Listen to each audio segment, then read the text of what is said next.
¿Qué es el liberalismo y cuándo surgió? Si buscamos en el diccionario, nos vamos a encontrar con dos definiciones principales. La primera afirma que el liberalismo es una doctrina política, económica y social, nacida a fines del siglo XVIII, que defiende la libertad del individuo y una intervención mínima del Estado en la vida social y económica. La segunda nos dice que es una cualidad y actitud de la persona que es tolerante y abierta. ¿Qué es una doctrina? Es un conjunto de ideas, de enseñanzas o de principios básicos que se defienden en un movimiento religioso, político o social en particular. En este sentido, a fines del siglo XVIII se juntaron unas cuantas ideas y principios básicos que dieron lugar al liberalismo. La cuna del liberalismo fue un movimiento intelectual, la Ilustración. La Ilustración nació en el siglo XVIII, bautizado el siglo de las luces. ¿Qué iluminaba a las personas de ese tiempo? Eso que nos hace humanos, la razón. Los pensadores de la Ilustración, como Descartes, Montesquieu, Voltaire, entre muchos otros, le daban importancia a la razón, a pensar. Ya no bastaba con la fe, como en el periodo anterior, el medieval, ahora había que ponerse a razonar, pasar por la crítica la realidad que rodea al mundo. La Ilustración contrastaba con la Edad Media, pero antes de esta hubo experiencias intelectuales similares. Nos tenemos que remontar al siglo XVI, hablamos del Renacimiento y del humanismo. En tales movimientos se revalorizaba la cultura clásica de Grecia y Roma antigua, además se colocaba al ser humano en el centro del mundo, ya no a Dios. El mundo dejaba de ser teocéntrico para volverse antropocéntrico. Esto quiere decir que ya no creían en Dios de ninguna manera. Creían en Dios, pero ahora también importaba el ser humano. La Ilustración tiene conexión directa con aquel humanismo renacentista con el plus de la razón. Esa razón, los pensadores de la época la utilizaron para cuestionar el orden existente, su mundo tal como había sido hasta entonces. Esto quiere decir que van a comenzar a cuestionar el poder absoluto de los reyes. ¿Qué queremos decir con poder absoluto? La concentración del poder ejecutivo, legislativo y judicial en una persona, el rey o la reina en algunos casos excepcionales. Los pensadores ilustrados ya no querían que los reyes gobernantes decidan todo lo que se podía o no hacer en los estados en los que vivían. Es así que Voltaire nos dice que el ser humano no tiene que guiarse por dogmas religiosos ni prejuicios, sino que debe analizar racionalmente los hechos desde su experiencia y su conocimiento. Es ese pensamiento racional el que debe liberar al humano de la autoridad y las cadenas del poder absolutista.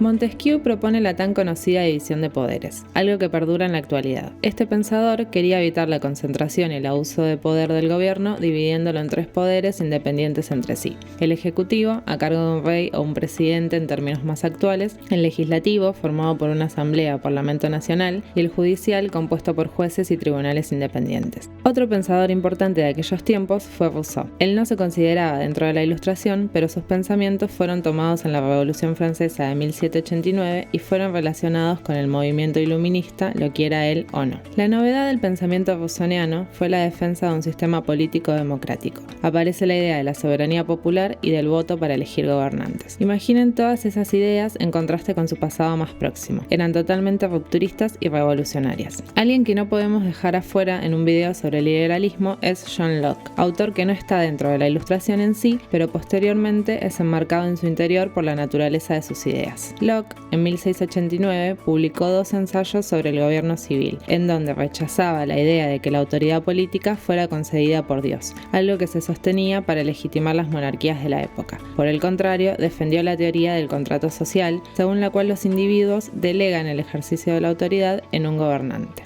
También defendió el equilibrio de poderes y es considerado el padre del liberalismo político por justamente reconocer que ese poder que las personas delegan en los gobernantes puede ser revocado y las personas se pueden rebelar si los gobernantes no cumplen su parte del trato. Garantizar la vida, la libertad, la propiedad privada, la justicia y la seguridad. Es decir, que las personas nunca pierden su libertad por más que deleguen el poder. Junto con las ideas políticas que mencionamos, el movimiento iluminista nos trajo potentes ideas económicas. Así nacerían las 2 teorías económicas principales del siglo XIX, la fisiocracia y el liberalismo. Los pensadores de estas escuelas querían responder al interrogante: ¿cómo se genera la riqueza de las naciones? La fisiocracia surge de las ideas de François Quesnay. Esta teoría económica se basa en la idea de que la agricultura es la principal fuente de riqueza de una nación, mientras que el comercio y la industria son subsidiarios de la agricultura. Quesnay defendía la propiedad privada y exigía la liberación del sistema económico bajo el lema laissez-faire, laissez-passer,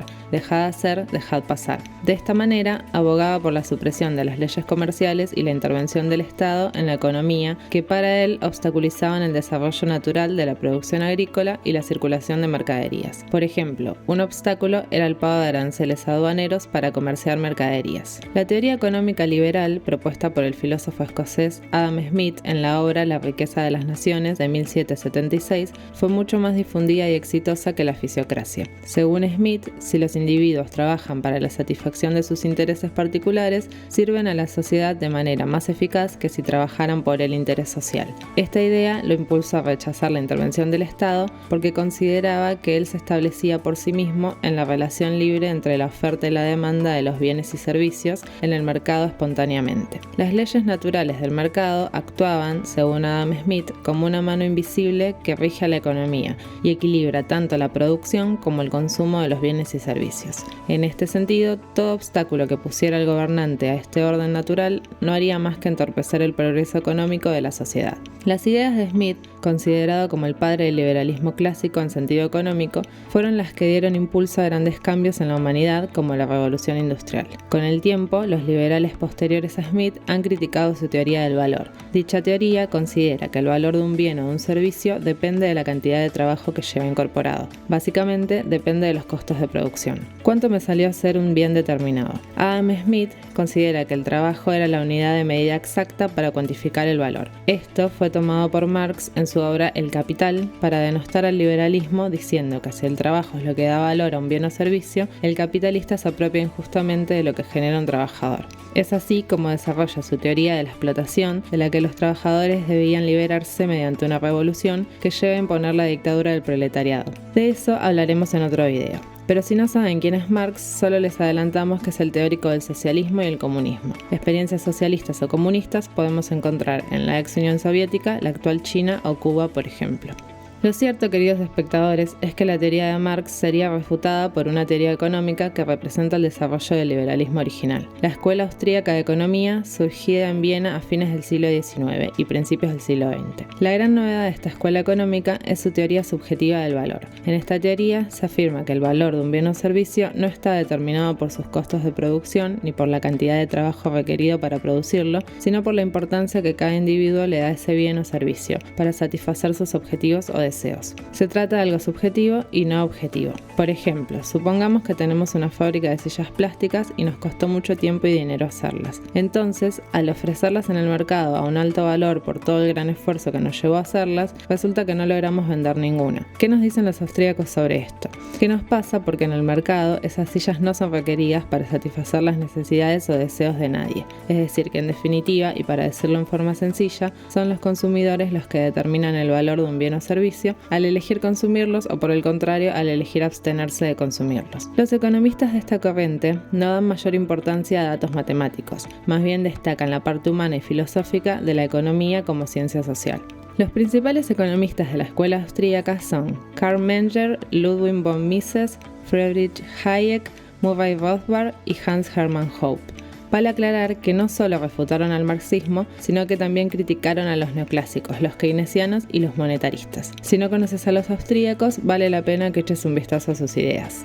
Ahora bien, ¿quiénes serían los neoclásicos? Esos que también fueron criticados por los austríacos. El término neo significa nuevo y clásico en este caso se refiere al liberalismo clásico. Es decir, que los economistas de esta corriente serían nuevos liberales clásicos en el sentido de que parten de la base de Smith con algunas modificaciones. ¿Qué aportan entonces? El análisis marginalista. Consideran tanto la oferta como la demanda en la determinación de los precios con especial énfasis en el dinero. Además, extendieron el análisis económico a otras situaciones consideradas tanto por los clásicos como los marginalistas como las situaciones de competencia perfecta e imperfecta, monopolio, duopolio, a lo que no viene el caso en el video de hoy. ¿Y qué podemos decir de los keynesianos, otros de los economistas refutados por los austríacos? En pocas palabras, son economistas que avalan al capitalismo con una fuerte intervención del Estado en el mercado, ya que no consideran que éste se regule solo por la oferta y la demanda. Niegan la existencia de la mano invisible de la que hablaba Smith. ¿Y los monetaristas quiénes son? El monetarismo es una parte del pensamiento económico que se ocupa de los efectos del dinero sobre la economía en general.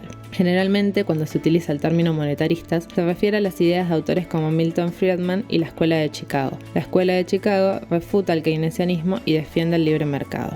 Volviendo a la anterior, la escuela austríaca, dijimos que discute con los neoclásicos, los keynesianos, los marxistas y los monetaristas. De estos últimos cuatro, los neoclásicos y los monetaristas, a pesar de sus variantes, están dentro del liberalismo como paraguas general, al igual que los austríacos. No así los marxistas y los keynesianos. Básicamente, recuerden que el liberalismo está en desacuerdo con la intervención estatal en asuntos económicos y sociales o quiere que esa intervención sea mínima.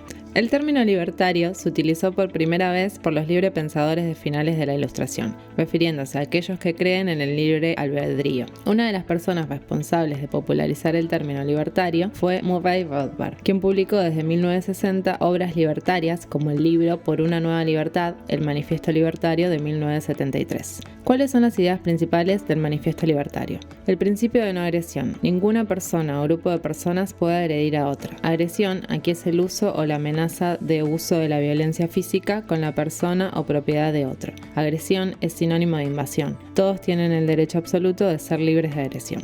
Defensa de la propiedad privada. Los impuestos son un robo ya que nadie elige voluntariamente pagarlos. Son justamente impuestos obligatoriamente por los gobiernos. Están en contra de las guerras, el imperialismo y la intervención militar. Se encuentran a favor de la paz y la cooperación internacional. Defensa del mercado libre. Dentro del pensamiento libertario hay distintas corrientes. Las dos principales son el anarcocapitalismo, aboga por la eliminación del Estado a favor de la soberanía individual en un capitalismo de libre mercado. En este marco, todo debe ser privado, incluso la seguridad y la justicia. El minarquismo. Defiende un modelo de Estado con funciones mínimas, especialmente el Estado debe proporcionar a sus ciudadanos seguridad y justicia. Así los protege de la agresión, el robo, los incumplimientos de contratos, el fraude y hace cumplir las leyes de propiedad. Acá sí contamos con la presencia de un Estado, pero con funciones muy limitadas. La bandera característica del libertarismo es la bandera de Gadsden, la cual fue originalmente utilizada por los patriotas estadounidenses en la Guerra de Independencia. La serpiente con el lema Don't tread on me, no pases sobre mí, o no me pises en español, hace alusión a que el gobierno no debería pisar a sus ciudadanos con impuestos, regulaciones excesivas ni medidas que vayan en contra de las libertades individuales. El color amarillo se convirtió en un icono libertario. Simboliza el patrón oro como base de la moneda y el ideal de los mercados libres. ¿Por qué el oro y no cualquier otra moneda? Porque el oro es algo que no pueden falsear los gobiernos, algo que sí pueden hacer con las monedas nacionales a través de la emisión descontrolada. ¿Cómo se relaciona la escuela austríaca con el libertarismo? Básicamente, muchos intelectuales libertarios adhieren al pensamiento económico propuesto por la escuela austríaca. No son lo mismo.